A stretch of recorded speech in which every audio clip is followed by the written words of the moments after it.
Assalamualaikum warahmatullahi wabarakatuh. Perkenalkan, nama saya Muhammad Malik Abdullah, NRP 018 dari kelas 4D4 Elektronika A.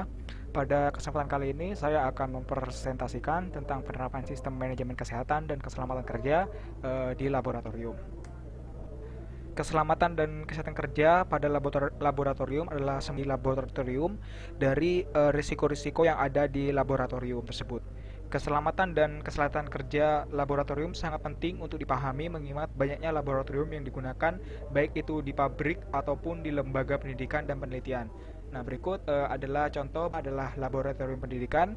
Laboratorium pendidikan merupakan laboratorium yang berada di lembaga pendidikan seperti di SD, SMP, SMA, SMK, hingga perguruan tinggi dengan maksud menjadi bagian dari pembelajaran. Lalu selanjutnya adalah laboratorium penelitian.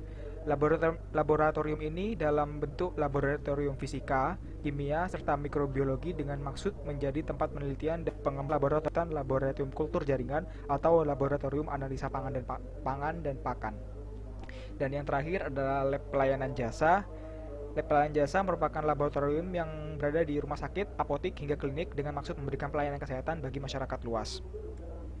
Selanjutnya adalah faktor penyebab kecelakaan pada laboratorium.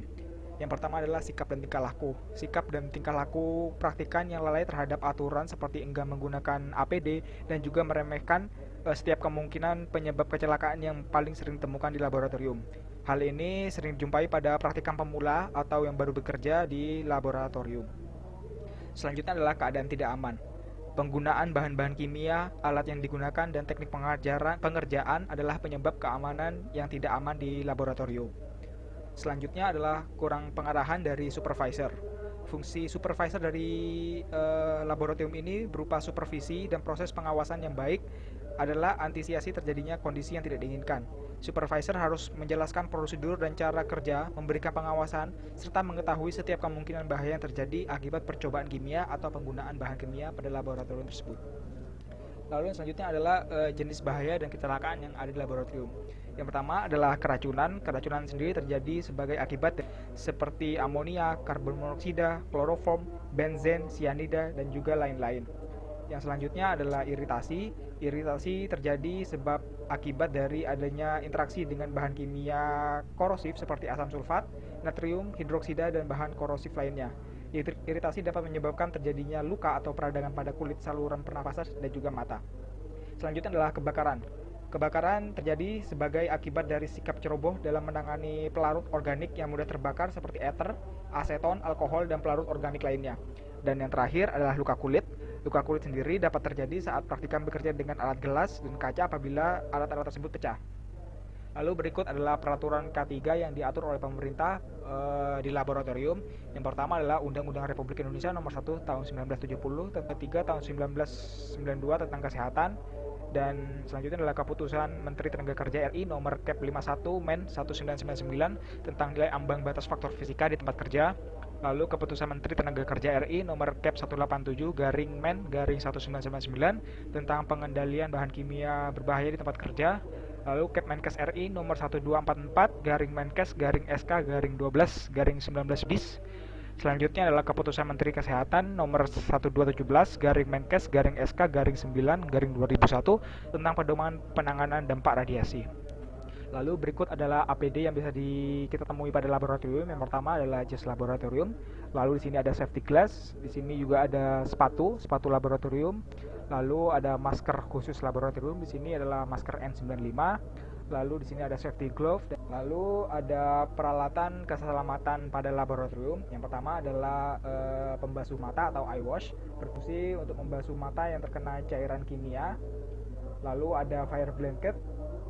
Fire blanket digunakan ketika ada cairan kimia yang tumpah dan biasa nantinya akan menghasilkan api.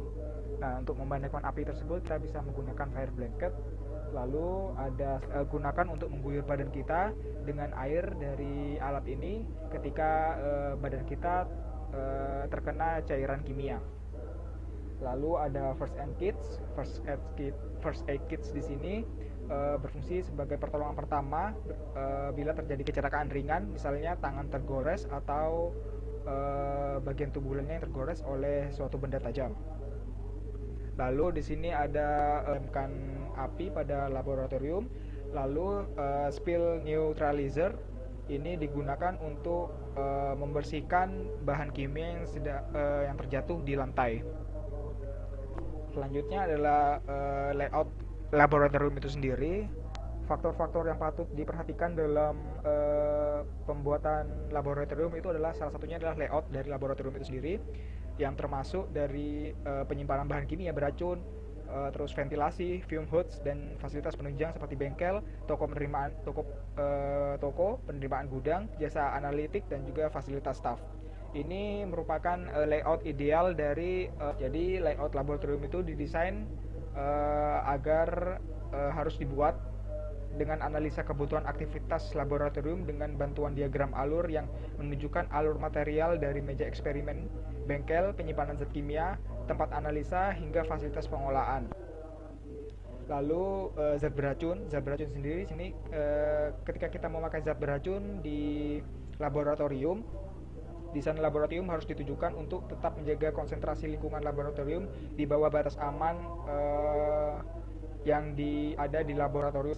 COSHH 1988 menyebutkan untuk monitoring atmosfer tempat kerja dan menjaga konsentrasi dari kontaminan dapat dilakukan melalui ventilasi dan fume hoods.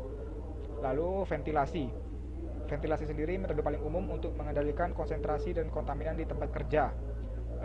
Ventilasi sendiri contohnya di sini adalah penempatan exhaust dan juga jendela pada laboratorium tersebut.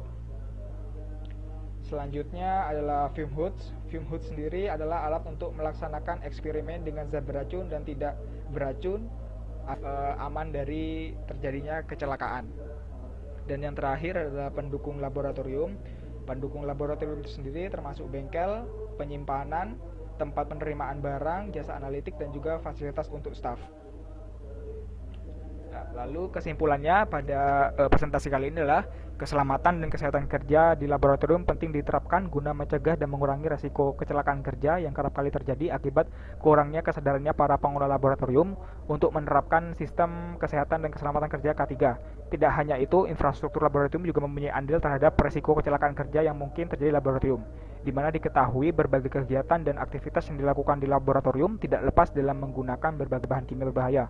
Peralatan gelas dan instrumentasi khusus yang digunakan dapat menyebabkan terjadinya kecelakaan bila dilakukan bisa terjadi karena kelalaian atau kecerobohan pada saat melakukan pekerjaan yang menyebabkan cedera, luka berat, luka ringan, bahkan kematian. Segitu saja presentasi saya pada hari ini, kurang lebihnya mohon maaf. Assalamualaikum warahmatullahi wabarakatuh.